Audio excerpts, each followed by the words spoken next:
సాహితీ ప్రియులకు నమస్సుమాంజలి. కాశీ మజిలీ కథలకు స్వాగతం. మదిర సుబ్బన్న దీక్షితులు గారు రచించిన కాశీ మజిలీ కథలు 56వ భాగం 26వ మజిలీ. ఇప్పటిదాకా జరిగిన కథ. సింధుబా నగరానికి రాజైన వీరప్రతాపుడికి 4 కొడుకులు. ఆ 4 కొడుకులు రాజకన్యలను స్వయంవరంలో తామే ఎన్నుకొని పెళ్లి చేసుకోవాలనే ఉద్దేశంతో 4 దిక్కులకు ప్రయాణించారు. మొదటగా పెద్ద కుమారుడైన విజయుడు తూర్పు వైపుకు వెళ్ళి తన ప్రతిభతో ఒక రాజకన్యను పెళ్లి చేసుకుని అనుకున్న ప్రకారం ఒక దగ్గర కలుసుకోవడానికి వెళితే అక్కడ ఉన్నటువంటి రెండవ తమ్ముడైన బాణుడు విజయుణ్ణి మోసం చేసి అతన్ని చంపి అతని భార్యను ఎత్తుకొని వెళ్తాడు. కాని అటువైపుగా వెళ్తున్న ఒక మహాత్ముడు విజయుణ్ణి తిరిగి బతికిస్తాడు. విజయుడు తన భార్యను వెతుకుతూ వెళ్తున్న క్రమంలో 3వ వాడైన తన తమ్ముడైనటువంటి చంద్రుడు కలుసుకుంటాడు. చంద్రుడికి తన కథనంతా వివరిస్తాడు. చంద్రుడు కూడా తన కథని చెప్పుకు వెళ్తూ ఉంటాడు.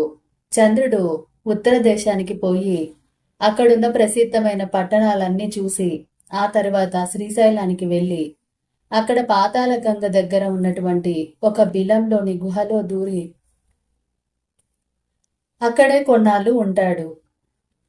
అక్కడ ఉన్నటువంటి శివలింగానికి నిత్యము పూజలు చేస్తూ ఉంటాడు. కానీ అప్పటికే అక్కడ కొంతమంది యక్షకన్యలు వచ్చి వెళ్తూ ఉంటారు. చంద్రుడు ఒకరోజు వాళ్ళందరినీ గమనిస్తాడు. ఒక వృక్షం పైకి ఎక్కి వెళ్తే ఆ వృక్షం ప్రసిద్ధ పుణ్యక్షేత్రాలన్నింటినీ చూపించి తీసుకెళ్తుంది. అతను తిరిగి తను వచ్చిన చోటికే వస్తాడు.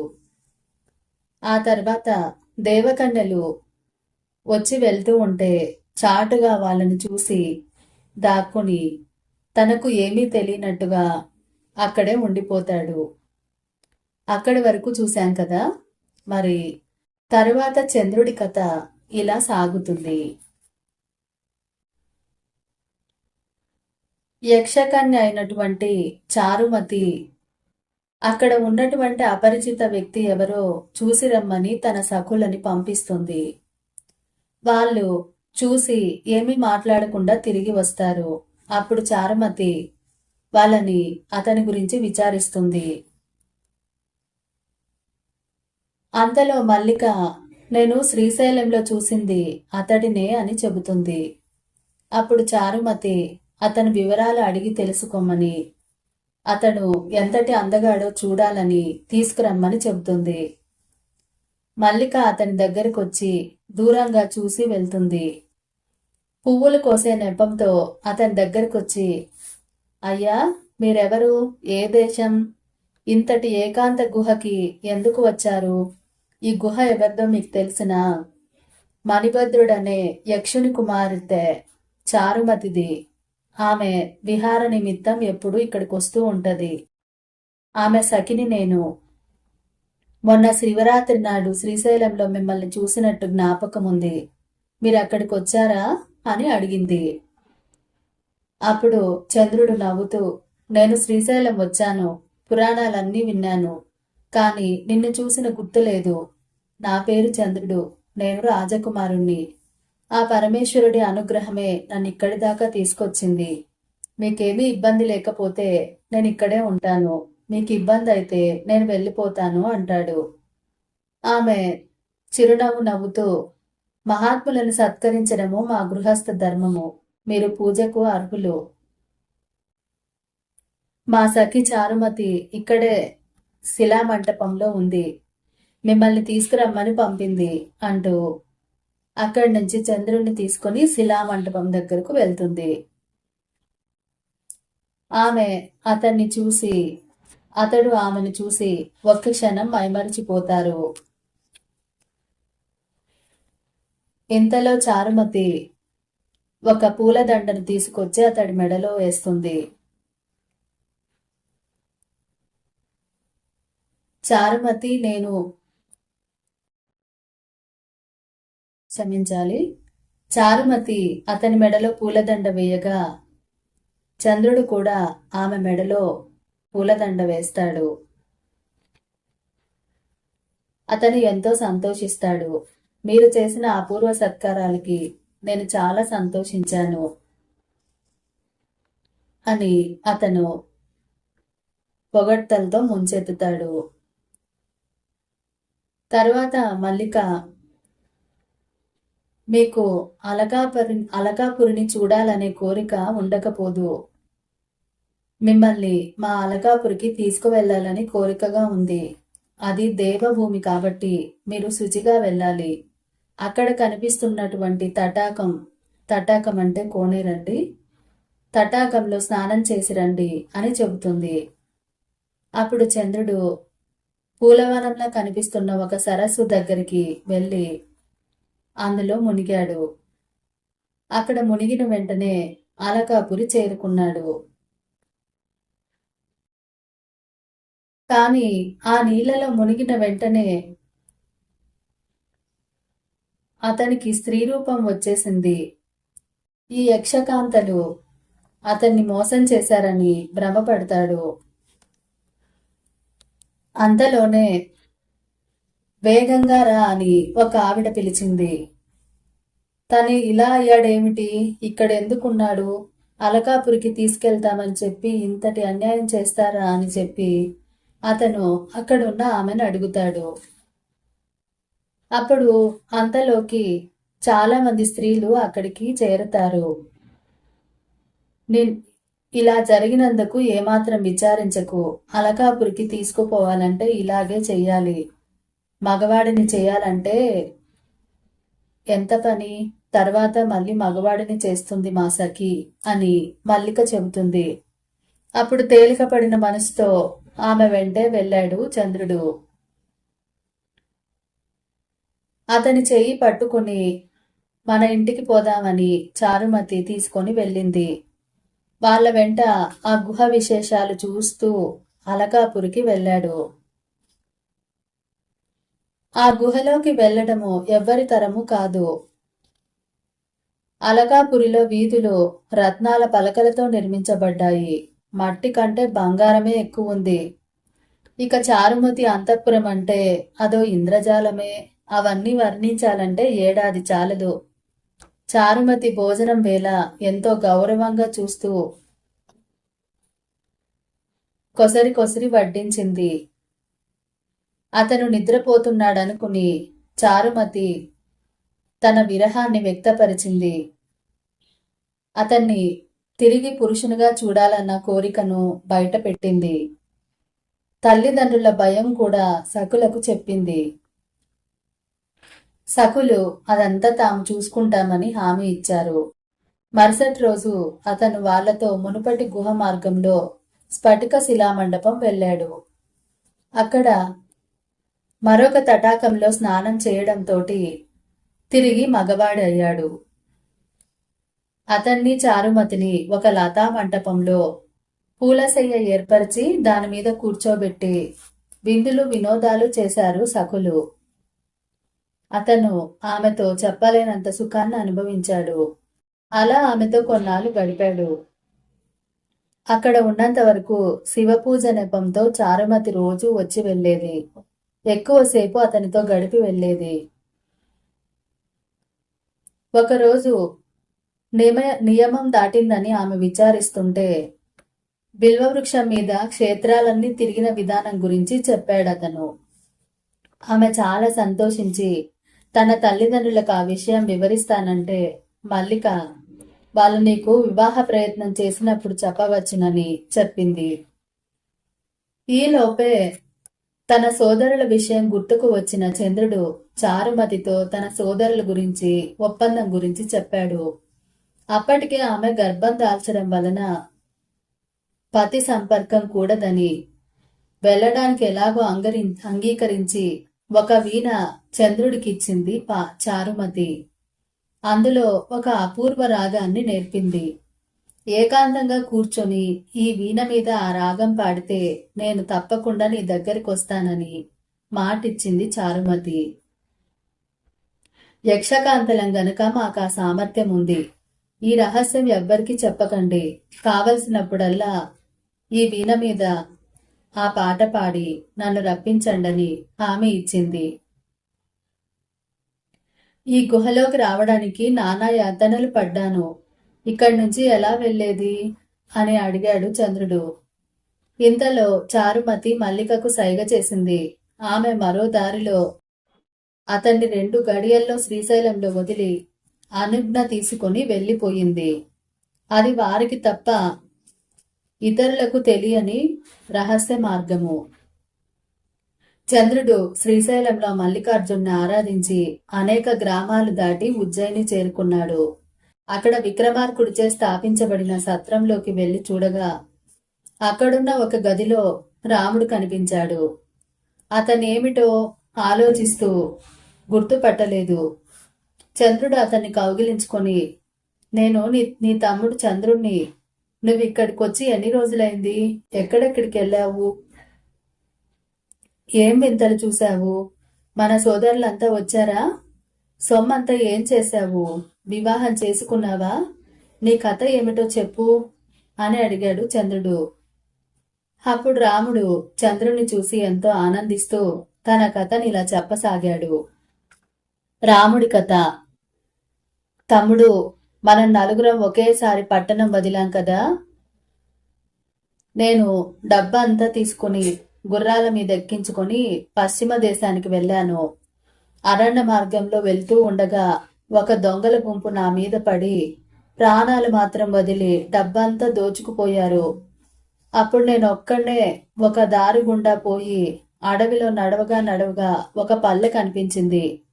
అక్కడొక రెడ్డి ఇంటికి పోయి అన్నం పెట్టమని అడిగాను. ఆ రెడ్డి నా కథ అంతా విని నా మీద జాలితో నన్ను కొన్ని రోజులు వాళ్ళ ఇంట్లో ఉంచుకొని కాస్త నేను కోలుకునే వరకు సేవ చేశాడు. అతడు ఒక దొంగల రాజు. ఆ దేశంలో ఉన్న దొంగలు దోచుకున్న సొమ్ములు తెచ్చి అతని ముందు ఉంచుతారు. అతను ఆ సొమ్మును వాళ్ళకి పంచుతాడు. అంతేకాకుండా ఏ దారిలో వెళ్ళాలో, ఏ ఊర్లు దోచుకోవాలో, ఎవరింటికి ఎలా కన్నం వెయ్యాలో అందరికీ చెబుతాడు. దోచుకొని వచ్చిన దొంగలు ఆ రెడ్డికి జరిగిందంతా వివరంగా చెబుతారు. 10 రోజుల పాటు వాళ్ళ మాటలు వినేసరికి నాకు ఆ విద్య కూడా పట్టబడిపోయింది. రెడ్డి నా బుద్ధి సూక్ష్మత కనిపెట్టి నన్ను కూడా వాళ్ళలో దొంగగా కలిపేసుకున్నాడు. నేను నైపుణ్యంగా కన్నం వేసి బంగారం వెండి తస్కరించి తెచ్చి అతనికిచ్చేవాణ్ణి. అలా కొన్నాళ్ళు గడిచాయి. ఆ రెడ్డికి రుచిర అనే కూతురుంది. 16 ఏళ్ల వయసున్న ఆమెను తన మేనల్లుడికిచ్చి పెళ్లి చేయాలని రెడ్డి ప్రయత్నిస్తుంటే ఆమె నా మీద ప్రేమ పెంచుకొని ఆ విషయం ముందు నాకు చెప్పింది. నేను సంతోషించి ఆమెతో కలిసి ఆనందాన్ని పంచుకున్నాను. ఆమె వివాహానికి ముహూర్తం సమీపించగా ఒకనాడు అర్ధరాత్రి విలువైన మణులు రత్నాలు కొన్ని తీసుకొని మేమిద్దరమే అరణ్యంలోకి పారిపోయాము. క్రమంగా ఊళ్ళు దాటి చివరికి ఈ ఊరు చేరాము. ఈ ఊళ్ళో కొన్నాళ్ల పాటు ఆమెతో హాయిగా ఆనందంగా ఉండసాగాను. మేము తెచ్చిన డబ్బులన్నీ స్వేచ్ఛగా ఖర్చు పెట్టేసరికి 1 నెల సరిపోయింది. తర్వాత డబ్బులు లేక నేను విచారిస్తుంటే మనిద్దరికి చోర విద్య చక్కగా తెలుసు కదా, మీరు కన్నం తవ్వండి, నేను లోపలికి పోయి భద్రంగా దాచిన వస్తువుల్ని తీసుకొని వస్తాను అంది. నేనింకా ఆలోచిస్తుంటే ఈ రాత్రి అమావాస్య, ఈ పట్టణం రాజుగారింటికి కన్నం వేద్దాం రండి అని చెప్పింది. ఆ రాత్రి విక్రమార్క మహారాజు నిద్రపోతున్న అంతఃపురానికి చేరి కన్నం వేశాము. అప్పుడు విక్రమార్కుడు భార్యతో ఏదో మాట్లాడుతూ చౌర్య రహస్యాల గురించి చెప్పి, రెడ్డి అనేవాడొకడు చోర విద్యలో బహుదిట్ట, వాణ్ణి పట్టుకోవాలని ఎన్నో విధాల ప్రయత్నిస్తున్నాను, వాడు జాడ తెలియడం లేదంటూ చోరకల గురించి వివరిస్తున్నాడు. ఆ సమయంలో మేము గదిలో ఉన్న విలువైన వస్తువులని పట్టుకున్నాము. వెళ్లిపోయే సమయంలో శృతి చేయబడిన వీణ కనిపించగా ఊరుకోలేక వేలతో మోగించాను. విక్రమార్కుడు ప్రమాదం గ్రహించి తటాలన లేచి ఆ గదిలోకొచ్చి రుచిరను పట్టుకున్నాడు. నేనేమో దొరకకుండా పారిపోయాను. కాని నా ప్రాణాలన్నీ రుచిర మీదే ఉన్నాయి. రుచిరను పట్టుకొని ఆ రాజు, నువ్వెవరివి, నీతో వచ్చిన వాడెవడు, నీ కథంతా చెప్పు, నిజం చెబితే నిన్ను వదిలేస్తానంటూ ఎంత అడిగినా మూగదాన్లా మాట్లాడకుండా ఆకాశం వైపు వేలు చూపుతోందట. సభలో దాన్ని రాజభటులు పరాభవించబోతే స్త్రీ అవడం వలన అలా చెయ్యొద్దని వారించాడట. ఈ స్త్రీ దొంగ చేత మాట్లాడించిన, గజదొంగను పట్టి ఇచ్చిన వారికి మంచి పారితోషికం ఇస్తానని రాజు మొన్నటి రోజు చాటింపు వేయించాడు. కొత్త వాళ్ళు ఈ సత్రంలోనికొచ్చి కొత్త వాళ్ళని పరిశీలించాడు. కాని నా ఆకారం గౌరవనీయంగా ఉండటంతో నన్నేమీ అడగలేదు. ఇది నా కథ. దేవుళ్ళ వచ్చావు నువ్వు. నా ప్రాణానికి ప్రాణమైన నా రుచిరను విడిపించుకునే ఉపాయం చెబితే నేను బతుకుతాను, లేదంటే నీ కళ్ళ ముందే ప్రాణాలు వదిలేస్తాను అన్నాడు రాముడు. రుచిర ఎంత చక్కనిదో అందానికి ఆమెను ఉదాహరణగా చెప్పవచ్చు. నేనంటే ఎంత ప్రేమో, తను చాలా తెలివైంది అంటూ కన్నీరు కార్చాడు రాముడు. ఉత్తమ వంశంలో జన్మించిన కారణంగా చోర కృత్యాలకు పూనుకోవడానికి, నీచజాతి స్త్రీని కూడడానికి మాతృదోషమై ఉంటుందనుకున్నాను నేను. రుచిరంటే చాలా ప్రేమ కనుక ఇతన్ని ఇప్పుడు మార్చలేము, తర్వాత చూద్దామని చంద్రుడు అనుకున్నాడు. ఇప్పుడు ఎలాగైనా రుచిరను విడిపించుకురావడమే మంచిదనుకుని, అన్నా విచారించకు, 2-3 రోజుల్లో నేను రుచిరతో జతపరుస్తానని అతన్ని ఓదార్చాడు. మరుసటి రోజు విక్రమార్కుడు ఆస్థానానికి వెళ్ళాడు. రాజుగారి పీఠం దగ్గరగా నిలబడిన రుచిరను చూసి ఎంత అందమైంది అని ఆశ్చర్యపోయాడు చంద్రుడు.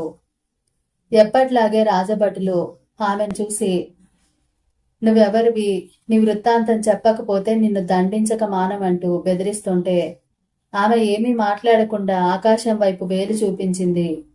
అప్పుడు నేను లేచి, రాజా, ఈమెను మాట్లాడించిన వారికి పారితోషికం ఇప్పిస్తానని చాటించారు.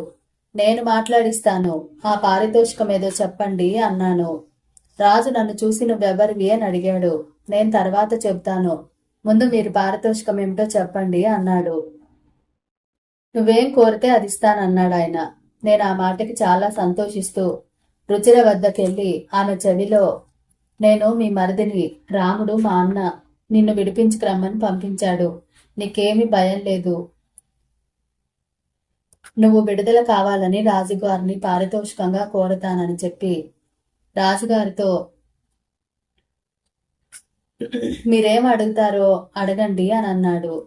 రాజుగారు నువ్వెవరివి అని అడిగారు. రుచిర ఆడదాన్ని అంది. ఎవరి కూతురివి అని అడిగాడు. జనకుని కూతుర్ని అంది. ఎవరి భార్యవి అని అన్నాడు. జగదభిరాముని భార్యని అని చెప్పింది రుచిర. ఆ మాటల్లోని గూఢార్థాలకి రాజు చాలా సంతోషించి ఇంకా ఏమో అడగబోతుంటే నేను లేచి, దేవా, నేను ఆమెను మాట్లాడించాను, నా పారితోషికం ఇప్పించండి, నేను వేగంగా వెళ్ళిపోవాలి అన్నాడు. నీ కోరిక ఏమిటో చెప్పు అన్నాడు రాజు. రాజా, ఈమె నీకేమీ అడగకుండా విడిచిపెట్టడమే నా కోరిక అన్నాను నేను. సరే, ఈమెను విడిచిపెడతాను, కానీ నువ్వెవరివని అడిగినప్పుడు ఆకాశం వైపు వేలు చూపించింది. దాని అర్థం ఏమిటో తెలుసుకొని విడిపిస్తాను, అదేమిటో చెప్పమని అన్నాడు. నేను ఆమె నుండి తెలుసుకొని, మరేమీ కాదు రాజా, నేను మీ చేతిలో చిక్కాను, నన్ను రక్షించగలిగిన వాడు భగవంతుడు, అతడే నన్ను విడిపించాలని ఆకాశం వైపు వేలి చూపించిందంతే అని చెప్పాడు చంద్రుడు. రాజు మెచ్చుకుంటూ ఆమెకు కొత్త బట్టలు, నగలు ఇచ్చి విడుదల చేశాడు. చంద్రుడు ఆమెను తీసుకొని సత్రానికి తీసుకొచ్చి రాముడికి అప్పగించాడు. వాళ్ళిద్దరూ ఎంతో సంతోషించారు. మరుసటి రోజు నేను రాముడిని ఏకాంతంగా సమీపించి, అన్నా, సహవాస దోషం వల్ల ఎవరికైనా దుర్గుణాలు అలవడక తప్పవు. దొంగతో పరిచయం వల్ల నీకు దొంగ బుద్ధి అబ్బింది. మనం గొప్ప వంశంలో జన్మించాము. ఒక రాజకుమారుడు వయ్యుండి ఇలాంటి నీచపు పనులు చేయకూడదు. ఈ రుచిర తెలివైనదే అయినా జాతి ప్రభావం వల్ల తన పనులు మానుకోదు. అదిగాక ఉత్తమ జాతి స్త్రీ వల్లనే ఉత్తమ సంతానం కలుగుతుంది. రుచిరను పుట్టింట్లో వదిలిరా, నీకు దేవకాంతనిచ్చి పెళ్లి చేస్తాను.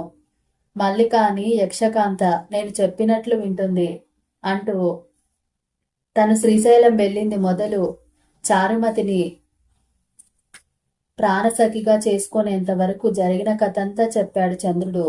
రాముడు ఎంతో ఆనందిస్తూ నీ వీణా మహత్యం చూడాలనుంది, ఈ రాత్రి చారుమతిని ఇక్కడికి రప్పించు అని అడిగాడు. ఆ రాత్రి ఏకాంత ప్రదేశంలో కూర్చొని ఆ వీణ మీద రాగం ఆలపించగా చారుమతి అక్కడికొచ్చింది. అప్పుడు రాముడికి సైగ చేయగా అతను చంద్రుడున్న గదిలోకి తలుపు తెరుచుకొని వచ్చాడు. అతన్ని చూసిన వెంటనే చారుమతి మాయమైపోయింది. నేనొక్కడినే తప్ప ఇతరులుంటే ఆమెను పిలవకూడదని చెప్పిన మాట మర్చిపోయినందుకు చంద్రుడు ఎంతో విచారించాడు. ఆ రాత్రి వాడు రుచిరతో మా తమ్ముడి మాటలు విన్నావా? నువ్వు నాకు తగిన దానివి కావట, మనిద్దరం ప్రేమగా ఉండటం వాడికి ఇష్టం లేదు. వాడొక యక్షకాంతని దక్కించుకొని దాని దాసితో నాకు పెళ్లి చేస్తాడట. ఎంత బాగుందో చూడు. సవత బిడ్డలకు ఇంతకంటే ఎక్కువ ప్రేమలుంటాయా? నాకు వాడిపాటి తెలివితేటలు లేవనుకున్నాడు పెద్ద అంటూ ఉంటే వీధిలోంచి వచ్చిన చంద్రుడికి ఆ మాటలు వినిపించాయి. అతన్ని గమనించి వాళ్ళ ఆ మాటలు కట్టిపెట్టేశారు. వాళ్ళ దుర్బుద్ధి తెలిసి ఆ రాత్రి అతను పడుకునే గదిలో పరిచారకుణ్ణి పడుకోబెట్టి చంద్రుడు మరో చోట పడుకున్నాడు. పొద్దుట వెళ్లి చూసేసరికి వాడు కత్తివేటుకి చచ్చిపడున్నాడు. నా వీణ కూడా కనపడలేదు. నాకెంతో దుఃఖం కలిగింది. ఇక నేను చారుమతిని ఎలా కనుక్కోగలను? వాడి కోసం ఊరంతా వెతికాను కానీ వాడు కనపడలేదు. అడవులు, పల్లెలు, పట్టణాలు, గ్రామాలు వెతుక్కుంటూ ఇక్కడి వరకు వచ్చాను. దైవవశాత్తు నువ్వు కనిపించావు. మనిద్దరం సోదరుల వల్ల భార్యలు లేని వాళ్ళమయ్యాము. భార్య లేని బ్రతుకు ఒక బ్రతుకేనా అంటూ ఎంతో విలపించాడు చంద్రుడు. విజయుడు చంద్రుని ఓదార్చుతూ దేవుడు చేసిన దానికి ఇప్పుడు బాధపడి ఏమి లాభం తమ్ముడు? అదృష్టం ఉంటే మళ్ళీ అన్ని లభిస్తాయి. తగిన ప్రయత్నం చేద్దాము. వీణ దొరక్కపోతే మళ్ళీ ఆ పర్వతాలకు వెళ్దాము. అదీగాక యక్షిణులకు దివ్య దృష్టి ఉంటుంది. నువ్వెక్కడున్నా చారుమతి వెతుక్కొని వస్తుంది అంటూ అతని విచారాన్ని తొలగించాడు. తరువాతి కథను మణిసిద్ధుడు అప్పటికి వేల దాటిపోతుండటంతో తరువాత మజిలీలో చెప్తానని అక్కడితో కథ ఆపేసి ఓంకారం జపిస్తూ తర్వాత మజిలీకి ప్రయాణమయ్యాడు. ఇక్కడితో కథను ఆపుతున్నానండి. నెక్స్ట్ ఎపిసోడ్లో తరువాయి భాగం చెప్పుకుందాం. అంతవరకు సెలవు తీసుకుంటూ మీ కల్పన బండారు.